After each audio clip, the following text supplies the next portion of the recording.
What's up guys, Julien here, and I'm back with another unboxing slash review situation going on here. Today, we're going to be unboxing and reviewing the PlayStation VR in 2018. Is this worth your money in 2018, provided you maybe got it on sale like me for Black Friday? That's what I decided to splurge on, so I actually got the super hot VR with Creed Rise to Glory, which is a game I'm not necessarily interested in, but it might be interesting in VR.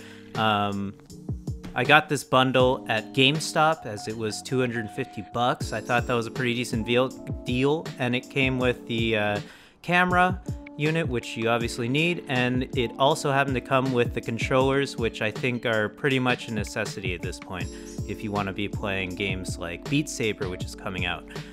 So let's get to unboxing it.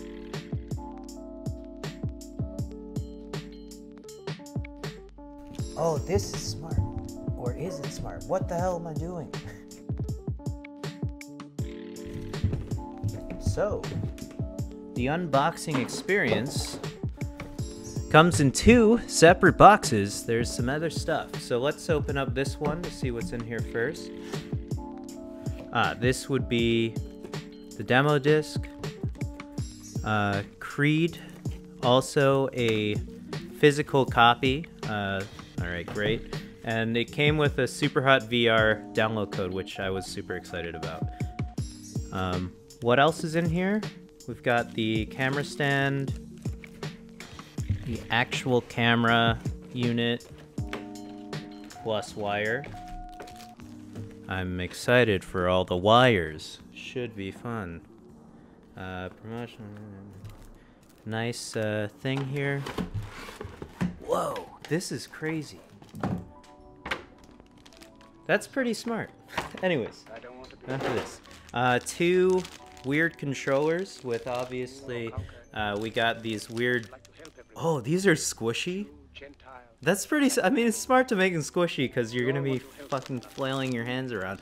But obviously the PlayStation Move controllers I've never held in my life, so why else would you have them except for the PSVR?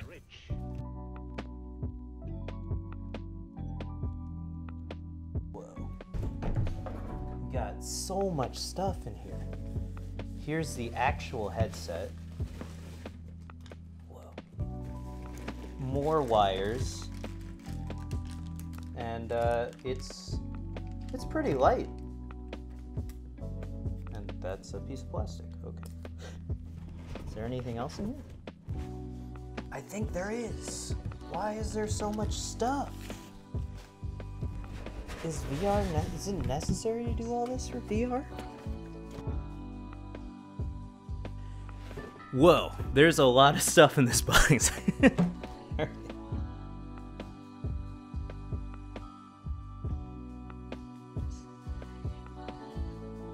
So in the bundle that I purchased, you actually get quite a few things. I mean, there's 3 games. Well, one of them of which is the PSVR Demo Disc 2.0. I'll be checking that out, you know, and we'll edit it in, of course. And it came with Creed Rise of Glory in physical form, and Super Hot VR, a download voucher, which is pretty nice. It came with the headset. It came with 2 Move controllers, which is interesting. I thought the ball on top was actually a hard plastic shell or something, but I guess it's not. I would assume those turn colors. There must be an LED in there that illuminates through, which is pretty nice. They're made of a really squishy material. It came with this new PSVR, box set, which is pretty nice. It's it looks like a PlayStation 4. It's designed like that, obviously, I guess, except it's much smaller and it's just a box. I remember in the original, when I was watching coverage of PSVR being released, it was actually a box that was, I assume, larger. I'm not sure. I never saw it in person. And then it would like modulate itself to cover up all the wires that are going in. And again, that is another thing that I have to talk about. I mean, the headset itself comes with 1 wire attached to it, which is nice. It does break into 2 wires. One seems to be an HDMI, and the other seems to be a proprietary HDMI type thing. I've never seen a thing like that. The other thing is the alarming amount of wires that are going to be plugged into this box and the PSVR headset, and who knows what else is going to be plugged in. Of course, you have the wire for the camera, but that makes sense. The external box does need power. I thought that for some reason I thought that it wasn't going to be powered, or it was going to be powered by the PS4. I'm an idiot for thinking that, I guess. And of course, it comes with a nice microcloth for your PSVR headset. So let's try to answer: is the PSVR worth your money in 2018? PlayStation. Hey guys, so I'm going to just talk over some B-roll footage that I have of, my first couple hours with the PlayStation VR unit right now.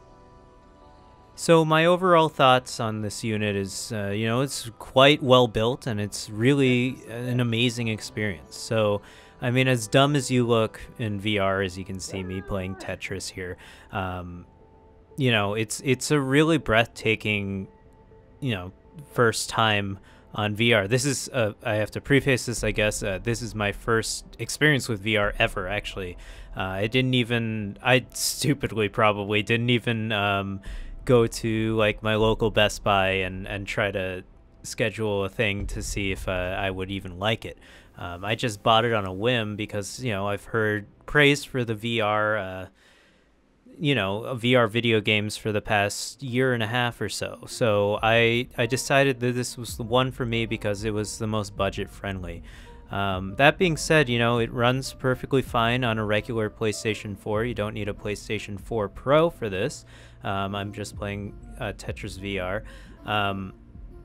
And it's really an immersive experience. So it's really all about mixing visuals with audio experience, and completely shutting yourself out from reality, which maybe this is the correct time to be doing that. Who knows? I won't get political on this PlayStation VR review, but maybe it's a good time. Maybe we'll see some sales in VR increase as we move forward in American politics. We'll find out. But yeah, so you can play Tetris VR, for instance, which is currently an exclusive for PlayStation VR, if I'm not mistaken. Of course, you can get it on and play it without the VR unit on the PlayStation 4, but currently it is a PlayStation 4 exclusive.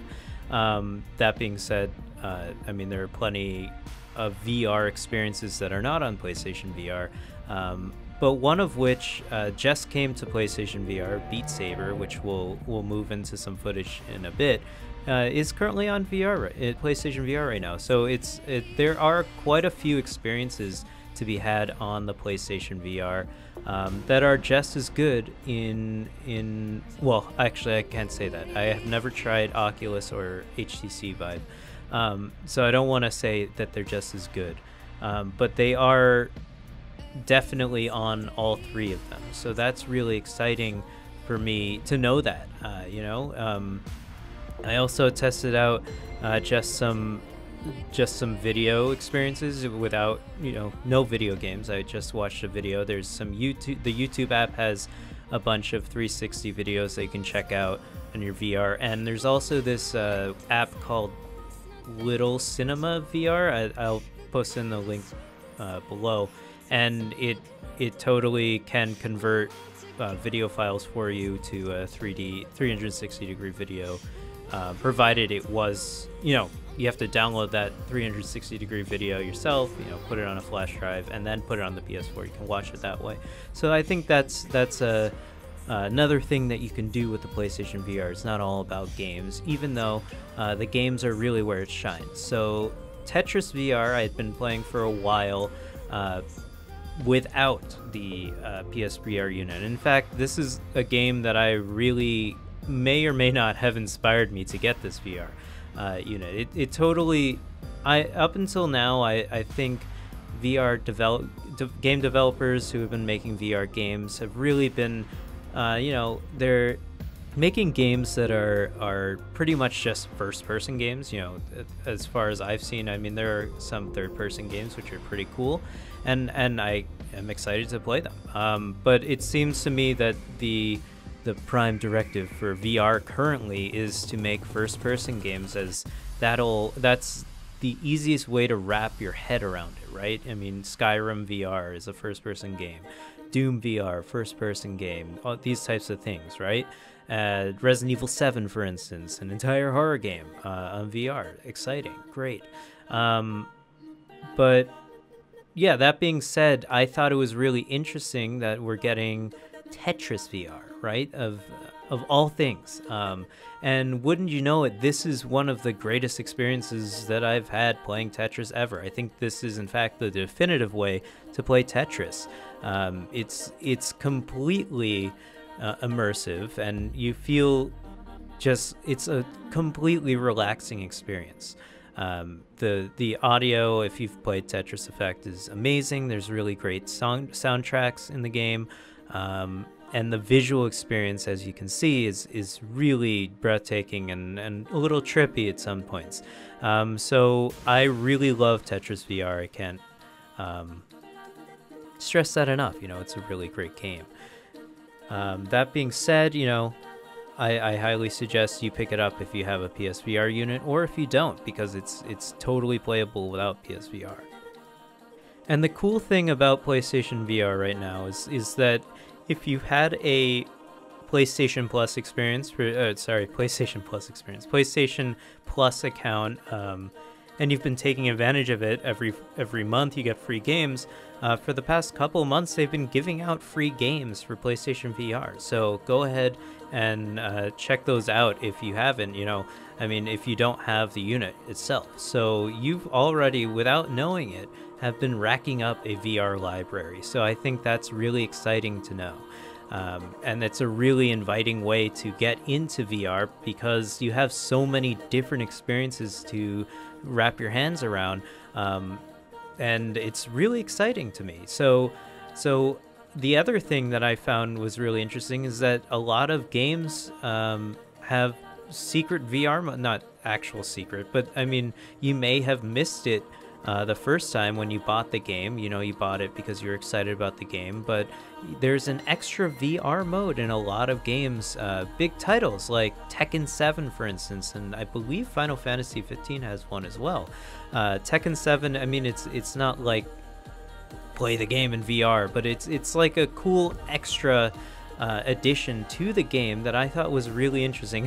As pervy as it can be, you can zoom in on a lot of the character models, and obviously a lot of Tekken characters are some very attractive women that you can dress up in bikinis, for instance, and so it's like, okay, we understand where they were going here, but it's pretty cool that they would include that in general, and it's a nice extra, a nod to the head to the VR crowd. So I think that's really exciting.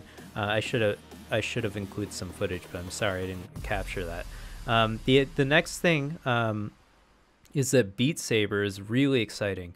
That came out on VR just now on the 20th of November, of course, and so just in time for the holiday season. This game, of course, was already on Oculus, I believe, and HTC Vive, and on your PC. So that's really exciting for the PC fans. They've been raving about it forever so far, and so I was really excited to pick it up today. I'm recording this on the 20th, of course. So and here's the footage of my first time, I have to say, playing. I absolutely suck at this game. But I also want you guys to keep in mind that I'm in an incredibly small room, and this is not the game that you really want to be playing in a small room with a lot of, or at least to me, expensive equipment laying around. Where it's basically my recording studio, which is a spare office space in my apartment. So yeah, I really had to move some things around. Like you'll see. I'll try to edit it in. I had to move my chair. I had to move my mic super far out because I hit it a couple times, which is scary. I hit the chair. So that's a really good thing about the VR Move controllers is that they have that squishy thing on the top, so you're not, if you're careful about it, you're not really hitting anything. And of course, before you start the game, it shows you a picture of your surroundings using the camera, a shot of the surroundings, so you can move things out of the way, which is nice, even with the VR unit, which is nice. Another thing I found, which was pretty cool, I was expecting that there would be so much calibration work for the VR headset, and surprisingly, there's very little. And every time you start, you just boot it up, you hit the power button, and it just works. It remembers the settings that you were on, and you can, if quite frequently, I suppose, you do have to reset where the image is on the screen, so it might be slightly shifted. That I don't think I have any footage of, but all you have to do is just hold start on the PlayStation controller, and it'll automatically move the image to the center of your view, which is pretty cool. It's a simple way to calibrate anything. So there's very little calibration.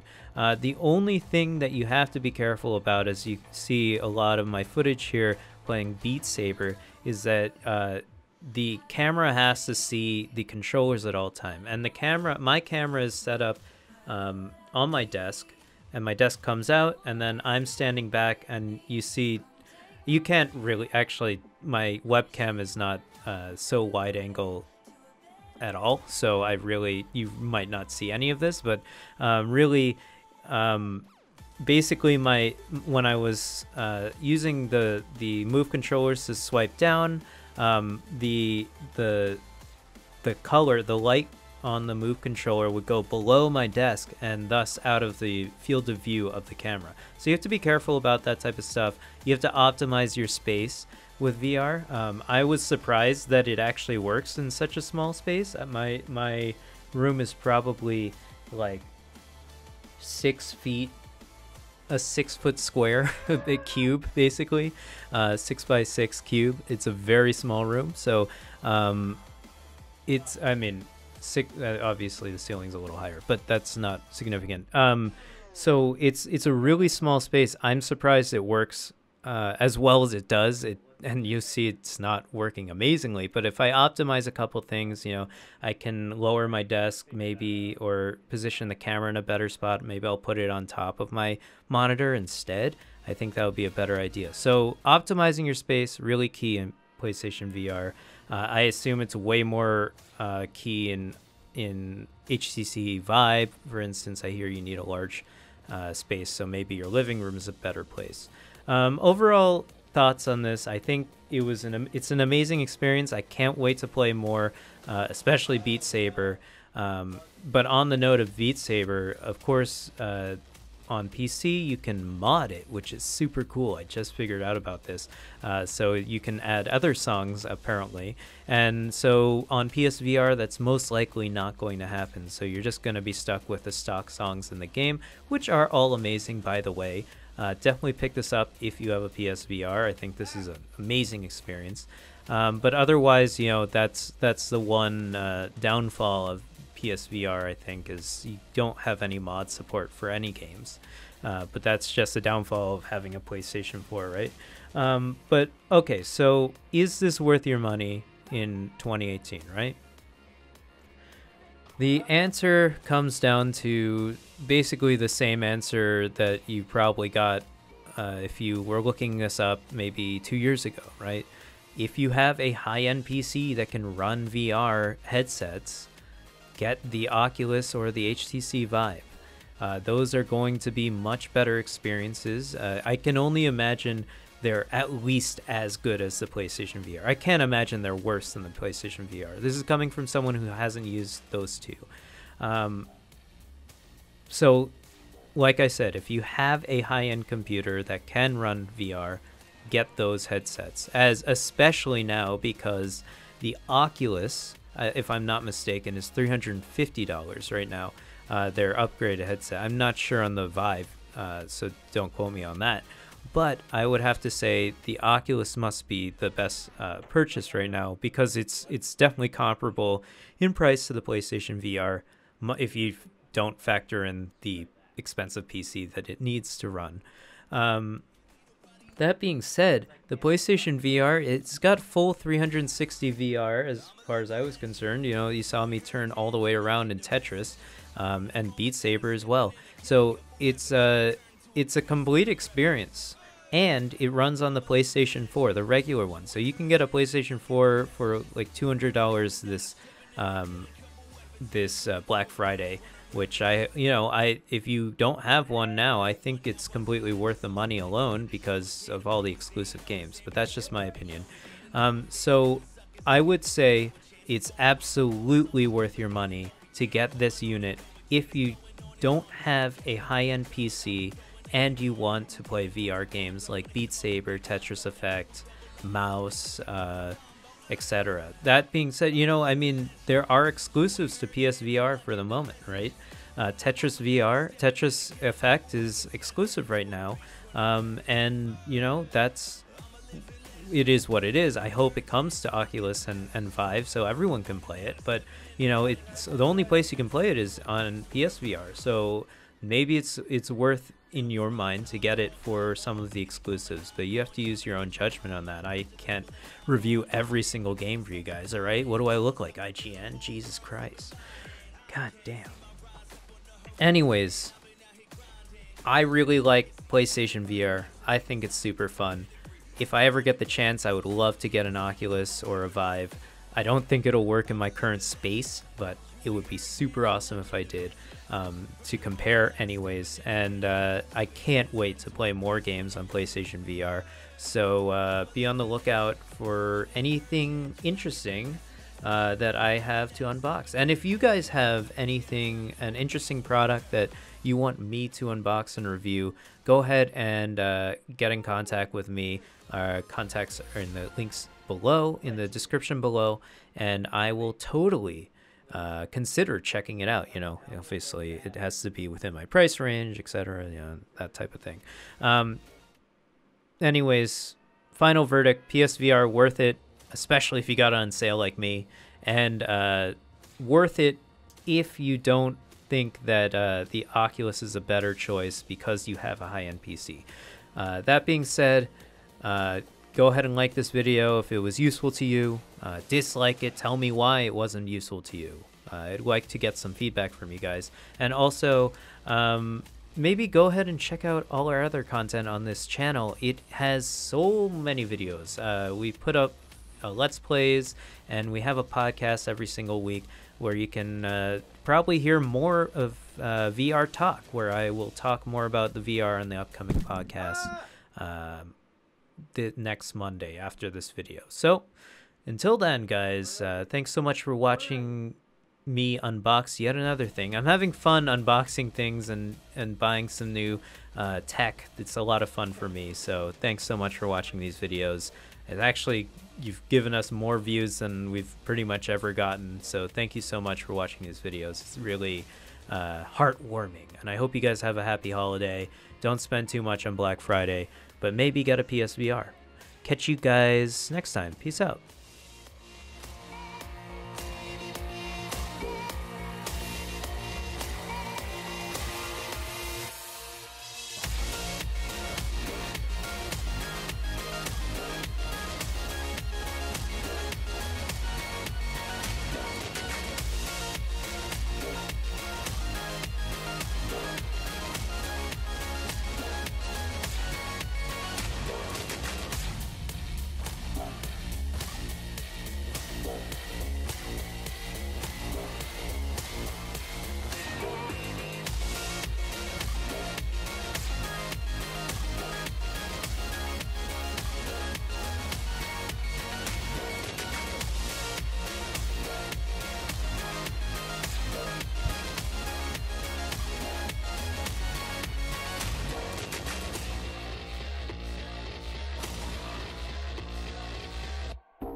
Yep, I've had fun. Not even close.